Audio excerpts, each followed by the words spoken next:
Salut à tous et à tous, c'est Comics Force, j'espère que vous allez bien. Aujourd'hui, toute nouvelle vidéo sur un comics Joker.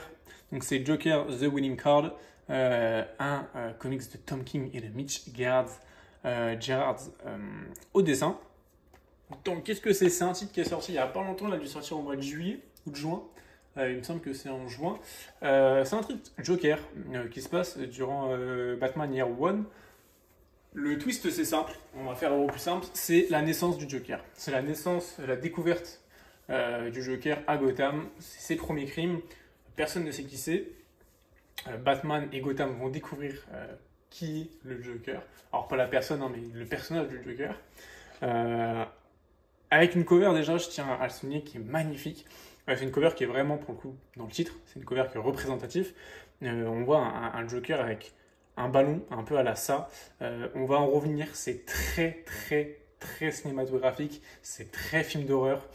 On a vraiment un truc qui peut sortir en film ou en épisode d'une heure, de série d'une heure, en court-métrage.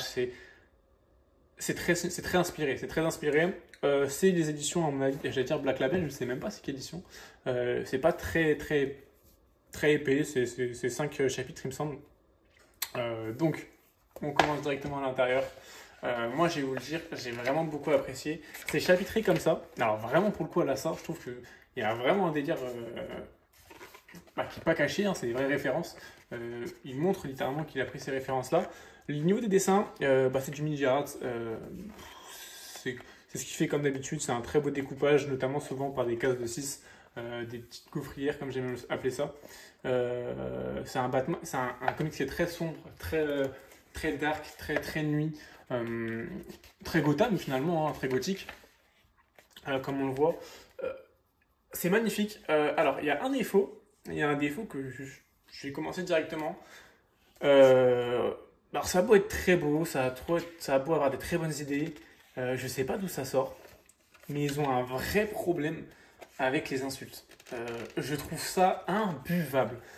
On n'a pas un personnage, hein, mais on a, je pense, deux, trois personnages qui disent des insultes à tous les mots. Franchement, c'est imbuvable. Je sais pas, je suis seul à avoir fait. Je sais pas, à être dans ce cas-là, mais je pense pas. Mais vraiment, on a déjà cette scène du train où le mec, littéralement, dans une bulle, hein, on a cinq six gros mots. Tous les 2 mots, il y a un gros mot. Alors, évidemment, je sais que là-bas, c'est beaucoup plus prononcé, on le dit souvent. C'est un mot qui commence par F,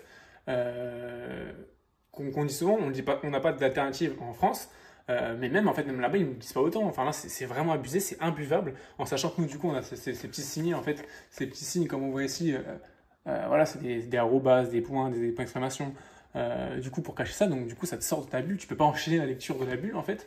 Dans ta tête, tu essaies d'imaginer ce qu'il dit, même si tu le sais, et même en t'imaginant ce qu'il dit, c'est chiant, en fait, c'est imbuvable, je trouve.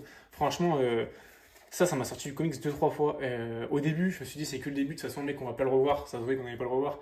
Je me suis dit, bon, allez, c'est pas grave, j'enchaîne. Et quand on a un deuxième mec qui arrive et qui reproduit ça, franchement, c'est chiant. Franchement, c'est chiant. Je sais pas pourquoi Tom King fait ça. J'espère que c'est un coup d'essai qui va pas recommencer pour le coup. Parce que franchement, ouais, non, c'est comme ça à chaque fois. Moi, je peux ne pas acheter un titre pour ça, hein, littéralement. Bref, blague à part. On a du coup ces cases. Alors, ce découpage qui est très symbolique, très sympa. On a des cases classiques et on a en fait le Joker qu'on ne voit jamais parler, hormis dans ces cases-là. C'est des cases toutes noires où on a juste voilà, des guillemets et ce qu'il dit. Là, par exemple, le Joker qui dit coucou à la jeune fille, et du coup, c'est écrit coucou comme ça. Donc, ça rajoute une ambiance un peu sinistre, qui est très sympathique. On a évidemment au début, ce chapitre avec cette fille en fait qui est perdue, qui a fui en fait parce que ses parents sont embrouillés. Là c'est la cover. Et en fait t'as peur, t'as une ambiance qui est pesante. Moi j'avais peur pour cette fille. Je me suis dit putain, pas une enfant quand même, pas une enfant comme ça perdue la nuit. Putain c'est dur, c'est dur. J'espère qu'on va pas avoir un truc dur dessus. Et en fait du coup t'as toujours cette ambiance pesante, hein, une vraie ambiance vraiment pesante qui est hyper bien retranscrite. C'est un vrai. On peut pas appeler ça un comics d'horreur, je pense, mais c'est un bon thriller, un bon comics avec une bonne pression. Franchement, vraiment, je vous le recommande. Je vous le recommande vraiment. C'est une des lectures qui m'a fait ça. Je pense que c'est une des seules lectures qui m'a fait ça. J'ai jamais lu de comics comme ça. Et franchement, c'est une bonne expérience. On a ce Joker, comme il dit, qui est aussi un couteau, qui fait beaucoup de blagues un peu, bah, blagues de Joker hein, qui sont un peu creepy, et qui font un peu peur pour le coup. Il fait souvent ça. Et en même temps, on a toujours ce Joker qui s'amuse à tuer des gens, à prévenir, qui joue avec. Hop, et on voit du coup, ça continue. C'est vraiment sympa. C'est vraiment sympa. Comme je dis, je trouve que l'ajout de ces cases est super cool. On a un Batman aussi qui est pas un Batman qui est installé depuis tant d'années. Ça se voit, c'est un jeune Batman. Et au début, il ne relie pas ça avec le Joker, même s'il laisse vite sa marque de fabrique. Voilà, c'est très pesant. Les crimes qu'il fait sont super cool, sont super stylés. C'est comme je dis, c'est très cinématographique. On a des vraies transitions. On a aussi ces trucs avec le Batman vous voyez, qui prend ses yeux. Ce Bruce Wayne du coup qui prend ces yeux-là. C'est très bien imagé, je trouve. Il y a des bonnes idées. Ce gars-là, ne me dites pas pourquoi. Il y a des cases où il me fait penser à John Berthold, l'acteur du Punisher. Je ne sais pas pourquoi. C'est ce gars-là aussi qui dit beaucoup de gros mots aussi. C'est assez chiant. Mais bon, ça reste buvable à partir du moment où la scène du train est passée, si je puis dire. Et vous voyez, bon voilà, le Joker qui va littéralement dans ce comics-là. Je vais pas spoil, hein, c'est pas le but de spoil, hein, c'est pas un comics qui spoil, mais il va pas toucher à la fille par exemple, mais il va faire autre chose. Et c'est super cool, c'est super cool. C'est souvent des twists où tu attends pas. Il y a des belles scènes comme par exemple le ballon qui s'envole. Vraiment c'est cool, vraiment c'est un comic que je vous recommande fortement. Je vais pas spoil évidemment parce que c'est pas le but, c'est une review pour l'instant dans cette première partie sans spoil. Voilà, c'est chapitré, c'est en 5 chapitres. Moi, je vous le recommande. On a vraiment un esprit du Joker qui est bien respecté, qui est flippant, qui est dans l'humour, mais dans l'humour un peu cringe. On a un Batman détective pour le coup parce qu'il cherche des preuves. On a un Batman qui est pas surpuissant, qui va pas directement trouver le Joker et le défoncer. Non, c'est pas ça. C'est un Batman qui est vraiment dans le mal. Il y a des inspirations à la Killing Joke aussi. On en parlera dans la partie spoiler. Mais franchement, c'est un beau titre. C'est un beau titre. Je sais pas. Je sais qu'il y a aussi un titre Tom King qui est sorti sur le Pingouin. N'hésitez pas à me dire dans les commentaires, c'est bien. Mais c'est vrai qu'après avoir lu le Joker, je me suis dit, s'il nous fait un truc à peu près pareil, enfin pas dans la même ambiance parce que ça collerait pas avec le Pingouin, mais aussi qualitatif pour le Pingouin. Franchement, moi j'irai. C'est vraiment cool. Ce Joker qui est flippant visuellement, avec ses sourires, ses cases, ce flou aussi, il y a une sorte de flou artistique qui est cool. Ce côté un peu. Alors j'ai envie de dire puant, c'est pas puant, mais il y a un côté, ouais, c'est flou, mais. C'est un sombre assez particulier, je trouve. Très, très fumé. Très, très dans la fumée, je trouve, visuellement. Ouais, franchement, gros respect au duo de scénaristes, enfin, le duo scénariste-dessinateur. Ça se voit qu'ils taffent ensemble depuis longtemps, c'est pas leur premier coup d'essai, ça se voit franchement. Mais vraiment, c'est pour moi un vrai duo. Ça, c'était pour la partie sans spoiler. Maintenant, on va spoiler un petit peu. Donc, voilà, le Joker commet ses crimes. Là, je spoil. Hein. Le Joker commet ses crimes. Il y a beaucoup de références aux films d'horreur. Je vais pas les citer, mais si vous êtes calé en film d'horreur, je pense que vous allez voir 2, 3, 4 références. Voilà. Là, on a du Batman qui va tout faire en fait pour piéger le Joker maintenant qu'il sait que ce mec-là, c'est le Joker. Mais on a un Joker qui est pas si nul que ça, qui est assez puissant corps à corps. Alors évidemment, qui se prend des balles, mais qui est assez surhumain.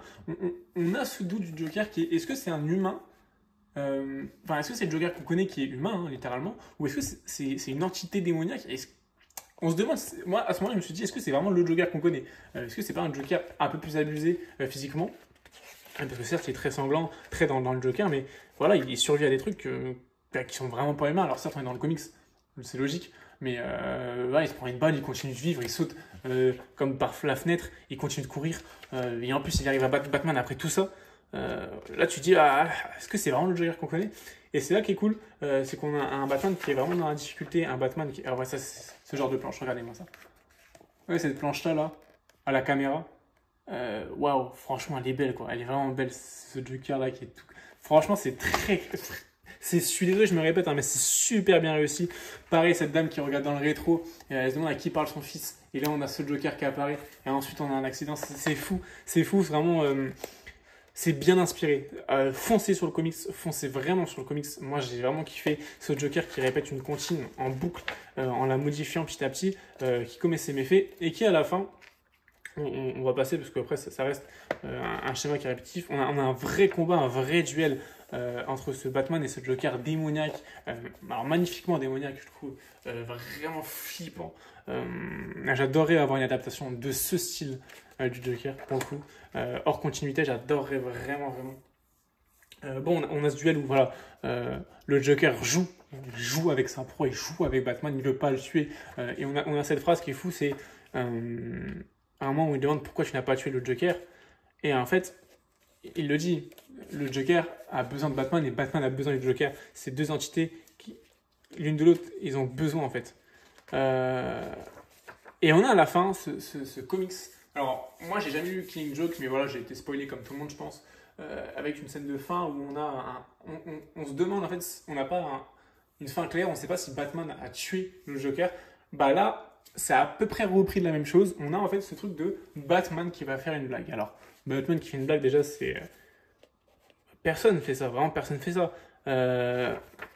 Jamais Batman rigole. Et on a cette planche qui est fou, tu vois, le Batman qui a sombré dans la folie. Le Joker qui a réussi. Voilà, le Joker qui rigole, qui se dit, attends, mais là, il devient fou. C'est pas le Batman que je connais. Et le Joker qui a réussi sa mission de jouer avec Batman, qui a rendu fou Batman. Et Batman qui fait cette blague et qui, voilà, achève d'un coup de couteau le Joker. Et donc à ce moment-là, je me suis dit, ok, c'est dommage que ce soit une fin qui est reprise de Killing Joke. C'est vraiment la même fin que Killing Joke. Et à la fin, on a ce ha-ha-ha, mais qui est beaucoup plus explicite parce que dans ce sens-là, on voit le geste être fait. Et on a cette scène ensuite qui comme j'ai cité après, où le majordome, du coup, dit que Joker a besoin de Batman et Batman a besoin du Joker. Et c'est là qui est cool, c'est qu'en fait là c'est repris et il y a une vraie continuité où on a du coup, on voit le Joker n'est évidemment pas mort. Et voilà, on nous explique clairement que c'est une fin d'une grande aventure, c'est le début d'une grande aventure entre le Joker et Batman. Et c'est là où c'est vraiment cool, c'est que ça se termine pas exactement comme Killing Joke. Voilà pour une petite revue de Joker The Winning Card, c'est un gros coup de cœur pour ma part, franchement foncez, allez-y. Moi je vous le recommande, ça coûte pas très cher, ça doit coûter 18 balles, peut-être un petit peu moins, ou à peu près 18 euros je pense. C'est un one shot, vous avez besoin de rien du tout. En fait, littéralement vous n'avez pas forcément besoin de connaître le Joker, parce qu'en fait on s'en fout un peu du Joker de base, de la continuité. Le Batman, vous savez, tout le monde sait qui est Batman et Bruce Wayne, et ça suffit, en fait, vous pouvez offrir ça à n'importe qui va kiffer. Ça littéralement, j'ai envie de dire, même un mec qui lit pas de comics peut kiffer. C'est hors continuité, c'est comme j'ai dit, c'est un one shot, c'est vraiment un truc à faire lire. Moi par exemple, je sais que je vais faire lire ça à mon frère qui lit absolument pas de comics pour savoir ce qu'il en pense. Parce que franchement, ouais, c'est super cool, j'ai vraiment bien kiffé. C'est pour ça que voilà, je me tape vraiment à partir sur le Joker qui sort le mois prochain, enfin peut-être qu'il est sorti à l'heure où je fais la vidéo, enfin où je sors la vidéo sur le pingouin. Mais avant tout, je vais surtout regarder, comme j'ai dit, le gros défaut, c'est les insultes. S'il n'y a pas le même problème, parce que s'il y a le même problème, franchement, je ne vais pas y aller. Parce que moi, franchement, ça m'a vraiment bloqué. N'hésitez pas vous à me dire ce que vous avez pensé de ce titre. Je sais qu'il a beaucoup fait parler, notamment grâce à une cover. Et c'est ça qui fait vendre, hein, une cover très réussie. Donc n'hésitez pas à me dire en commentaire ce que vous en avez pensé. Ça me ferait vraiment plaisir pour le coup. Voir un peu si je suis dans la vie de tout le monde ou pas. Parce que j'ai pas eu de retour. J'ai pas vu de retour de ce titre-là en tout cas. Pour l'instant. Merci d'avoir regardé la vidéo, n'hésitez pas à like et à vous abonner si vous le souhaitez évidemment, et moi je vous souhaite une très bonne journée ou une très bonne soirée, mais surtout de très bonnes lectures.